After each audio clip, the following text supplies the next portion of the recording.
അറബി സാഹിത്യത്തിൽ, അറബി കവിതയിൽ ഉന്നത ശീർഷരായ ജാഹിലിയ കവികൾ, അവരുടെ കവിതകൾ സെലക്ട് ചെയ്യപ്പെട്ടത്, സമ്മാനാർഹമായത് വക്കാദി ചന്തയിൽ വെച്ച് നിരൂപകരായ വലിയ സാഹിത്യകാരന്മാരുടെ ജഡ്ജിമെൻറ്റിന് വിധേയമാക്കി അങ്ങനെ സെലക്ട് ചെയ്യപ്പെട്ട സമ്മാനാർഹമായ കവിതകൾ കൊണ്ടുവന്ന് കഅബത്തിൽ കെട്ടിത്തൂക്കുക പതിവായിരുന്നു. അങ്ങനെ കെട്ടിത്തൂക്കിയ മുഅല്ലഖാത്തിൽപ്പെട്ട ഒരു മുഅല്ലഖയിൽ ജാഹിലിയ കവി, അറബി കവി, ഇസ്ലാമിൻ്റെ തൊട്ട് മുമ്പുള്ള അറബി കവി, ഇസ്ലാമിൻ്റെ വെള്ളി വെളിച്ചം വന്ന് കിട്ടുന്നതിന് മുമ്പ് കൂരിരുട്ടിൽ, അന്ധകാര അജ്ഞതയുടെ കൂരിരുട്ടിൽ ജീവിച്ച അറബി കവി. ആ അറബി കവി പറഞ്ഞത് 3 കാര്യങ്ങളില്ലെങ്കിൽ ഞാൻ എപ്പോൾ മരിച്ചാലും കുഴപ്പമില്ല. 3 കാര്യങ്ങളില്ലെങ്കിൽ ഞാൻ എപ്പോൾ മരിച്ചാലും കുഴപ്പമില്ല, ഞാൻ ജീവിക്കുന്നത് 3 കാര്യത്തിന് വേണ്ടി എന്ന് പറഞ്ഞിട്ട് മൂപ്പർ എണ്ണി പറഞ്ഞ ഏതാണെന്നറിയാം? 3 കാര്യം. 1 കള്ളുകുടി, 2ാമത്തേത് പെണ്ണുപിടി, 3ാമത്തേത് അടിപിടി. ഈ 3 കാര്യമാണ്. അങ്ങനെ അത്രമാത്രം മദ്യവുമായി ഇഴുകിച്ചേർന്നിട്ടുള്ള അറബികളിലേക്ക് ഖുർആൻ ഇറങ്ങുന്നു. അത്രമല്ല,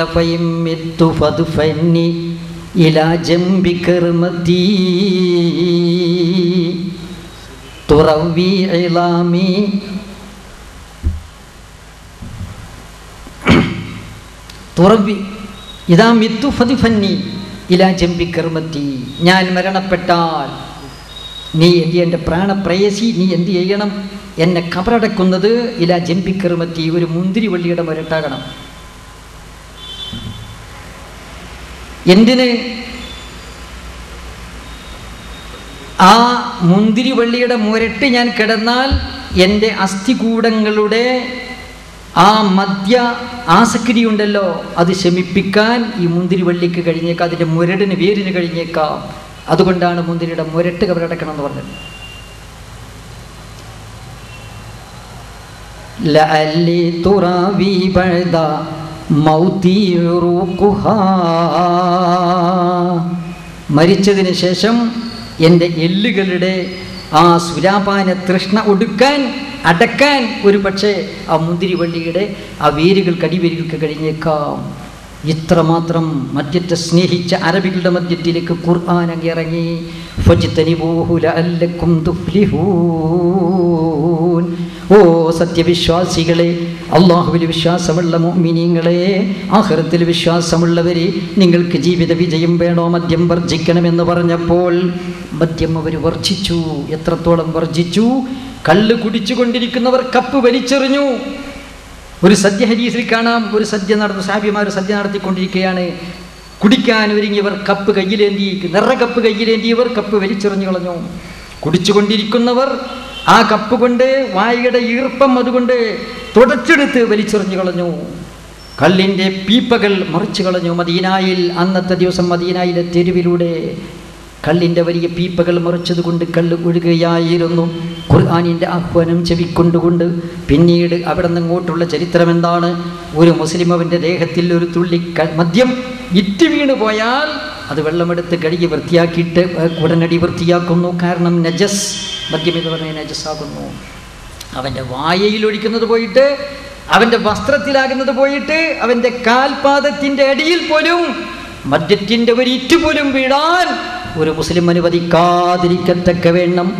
മുസ്ലിം മനസ്സുകളിൽ നിന്ന് മാത്രമല്ല, അവരുടെ വീടുകളിൽ നിന്ന് മാത്രമല്ല, അവരുടെ ലോകത്തിൽ നിന്ന് തന്നെ മദ്യത്തെ നിർമാർജനം ചെയ്തില്ലേ ദീനുൽ ഇസ്ലാം? ആ ഇസ്ലാമിൻ്റെ അനുയായികളല്ലേ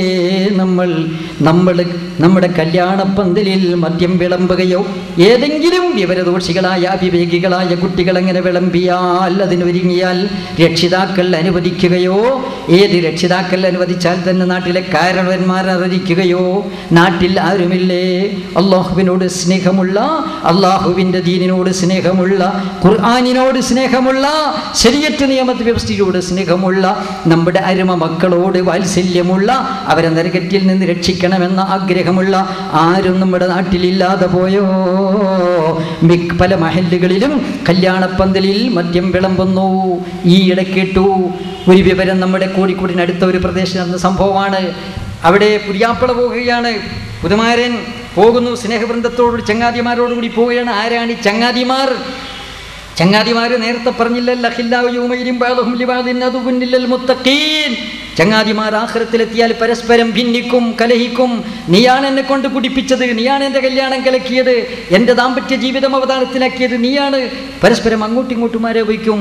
ഓരോരുത്തരും അങ്ങോട്ടും ഇങ്ങോട്ടും ആക്ഷേപിച്ച് അവിടെ ചിന്തിച്ചിരുമെന്ന് വിശുദ്ധ ഖുർആൻ നമ്മളെ പഠിപ്പിച്ചിട്ടുണ്ട്. അവർ ശത്രുക്കളായി മാറുമെന്ന്. ആ ഗണത്തിൽപ്പെട്ട ചങ്ങാതിമാരാണ്. നോക്കൂ, നിങ്ങൾ വാഹനത്തിൽ കയറി, തുറന്ന ഓപ്പൺ വാഹനത്തിലാണ് പുതിയാപ്പള പോകുന്നത്, എന്നിട്ടോ മദ്യത്തിൻ്റെ കുപ്പികൾ, ബോട്ടലുകൾ എല്ലാവരുടെയും കയ്യിലുണ്ട്. പരസ്യമായിട്ട് ആടിപ്പാടി മദ്യത്തിൻ്റെ ബോട്ടൽ തുറന്ന് പരസ്യമായി മദ്യപിച്ചുകൊണ്ട് പുതിയാപ്പള പോകുന്നു. അള്ളാഹുവിൻ്റെ ദീനിൻ്റെ സുന്ദര മുഖത്ത് പരസ്യമായി കരിവാരി തേച്ചുകൊണ്ട് അതാ പുതുമടവാളൻ പോവുകയാണ്. പ്രിയമുള്ള സഹോദരന്മാരെ, കൈക്ക് പിടിക്കാൻ ആരുമില്ലേ? ഉപദേശിക്കാൻ ആരുമില്ലേ?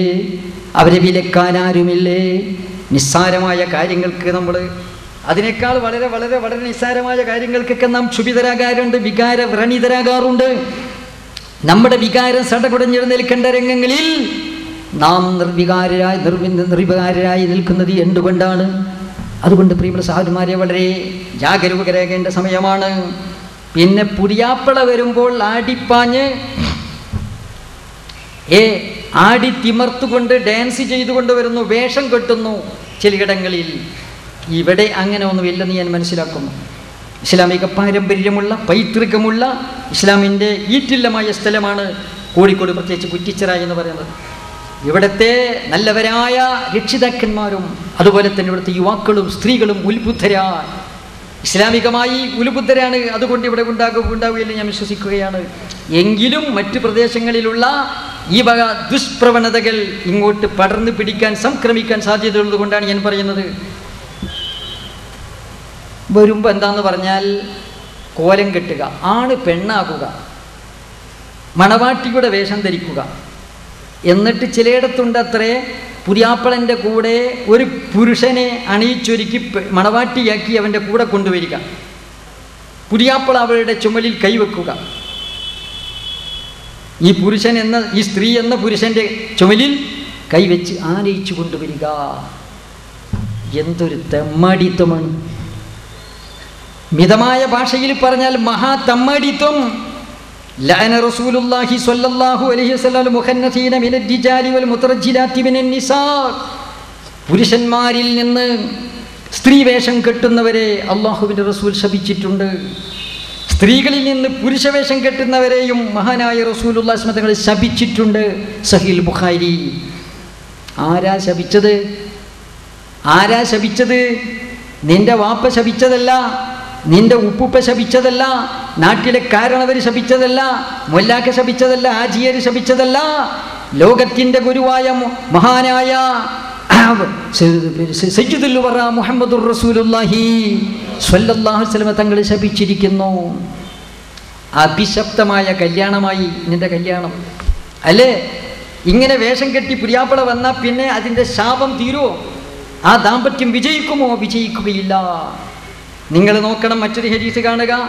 ഇമാം അബൂ ദാവൂദ് റിപ്പോർട്ട് ചെയ്ത ഹദീസിൽ റസൂലുള്ളാഹി സ്വല്ലല്ലാഹു അലൈഹി വസല്ലം റജുല യൽബസു ലിബ്സത്തൽ മർഅ, പെണ്ണിൻ്റെ വേഷമണിയുന്ന പുരുഷനെ അല്ലാഹുവിൻ്റെ റസൂൽ ശപിച്ചിട്ടുണ്ട്. വൽ മർഅത തൽബസു ലിബ്സത്തർ റജുലി, പുരുഷൻ്റെ വേഷം അണിയുന്ന സ്ത്രീയെയും ആദരവായ റസൂലുള്ളാഹി സ്വല്ലല്ലാഹു അലൈഹി വസല്ലം ശപിച്ചിരിക്കുകയാണ്. ഇമാം അബൂ ദാവൂദ് റിവായത്ത് ചെയ്യുന്ന ഹദീസിൽ കാണാം.